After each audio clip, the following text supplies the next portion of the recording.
Pertama yang disampaikan dalam mata kuliah sejarah dakwah adalah pengantar mata kuliah sejarah dakwah. Sejarah level universitas bukan sebatas hafalan. Kita bisa mengambil hikmah dari setiap peristiwa sejarah. Sejarah mempunyai sesuatu yang penting yang membuat kita termotivasi. Kedua yang disampaikan adalah pengertian dan ruang lingkup sejarah dakwah. Sejarah dakwah merupakan peristiwa masa lampau umat manusia dalam upaya menyeru, memanggil, dan mengajak umat lain kepada Islam, serta bagaimana reaksi dan perubahan yang terjadi setelah dilakukannya dakwah. Ketiga yang disampaikan adalah dakwah Nabi dan Rasul sebelum Nabi Muhammad. Semua nabi memiliki kesamaan ajaran yang mentauhidkan Allah Subhanahu wa Ta'ala untuk memerangi kekufuran, kemusyrikan, mengajak untuk taat dan menjauh perbuatan yang dilarang, berdakwah dengan sifat mahaliyah di kawasan tertentu. Berdakwah pada masa silam selalu mengatakan bahwa kemenangan selalu berpihak kepada orang-orang yang beriman dan orang-orang kafir yang dibinasakan. Dakwah di masa Nabi Muhammad. Dakwah di masa Nabi Muhammad dilakukan secara sembunyi-sembunyi terlebih dahulu, kurang lebih 3-4 tahun. Setelah itu Nabi Muhammad melakukan dakwah secara terang-terangan. Nabi Muhammad melakukan dakwah selalu memperhitungkan dan tidak gerusa-gerusu, hati-hati dalam menyampaikan dakwah. Masa Khulafaur Rasyidin. Setelah Nabi Muhammad diteruskan oleh Khulafaur Rasyidin. Khulafaur Rasyidin merupakan kader-kader Nabi yang memimpin selama kurang lebih dari 30 tahun. Mereka mempunyai sasaran dakwah. Dakwah itu adalah kekuasaan, kepemimpinan, dan pemerintahan. Dan Khulafaur Rasyidin memiliki ciri-ciri mereka bisa memperluas wilayah Islam. Dakwah di masa Bani Umayyah. Dinasti Bani Umayyah memiliki perubahan dari masa Khulafaur Rasyidin. Contohnya pada masa Khulafaur Rasyidin memberikan contoh baik demokrasi dan musyawarah. Sedangkan pada masa dinasti Bani Umayyah terkesan otoriter dan terkesan mendominasi sehingga hanya di kalangan yang memimpinnya.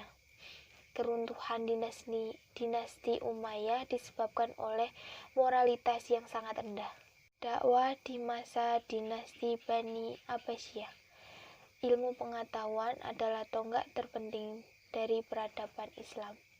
Masa keemasan dinasti Abbasiyah adalah pada masa kekuasaan Harun al-Rasyid.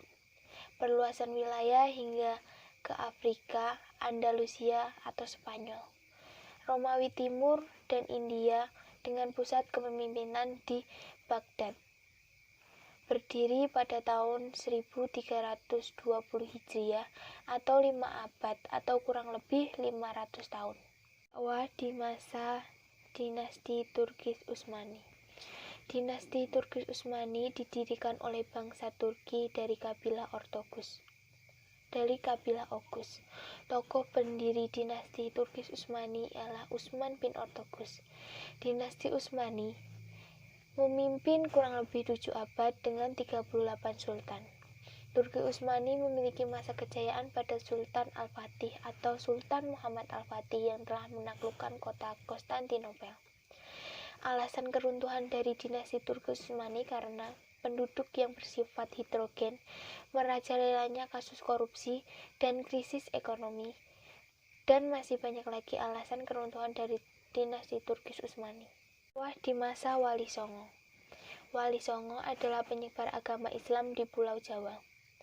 Dengan melakukan dakwah secara perlahan hingga ke seluruh Pulau Jawa. Sebelum datangnya Wali Songo, masyarakat Pulau Jawa menganut kepercayaan, animisme, dan dinamisme. Setelah datangnya Wali Songo, masyarakat mulai menganut agama Islam. Dan berkat Wali Songo, mayoritas masyarakat Indonesia, khususnya Pulau Jawa, adalah Islam. Di masa Cina dan Afrika. Islam masuk Afrika Sub-Sahara di masa Bani Umayyah dan butuh 5 tahun untuk melakukan dakwah. dan Islam masuk di Cina melalui jalur perdagangan. Islam diterima di Cina dengan cara yang damai, diterima dengan baik, dan membangun masjid dengan cara pernikahan. Di masa Amerika, Eropa, dan Australia, Islam adalah agama yang ramah, toleran, moderat, dan Islam bukan agama yang penuh kekerasan atau teror barbar dan menghalalkan pembunuhan. Islam masuk di Eropa melalui Spanyol, dan sebagian orang besar dari Spanyol adalah imigran. Islam masuk ke Amerika dibawa oleh para budak Afrika, dan sedangkan Australia, agama Islam dibawa oleh imigran Timur Tengah.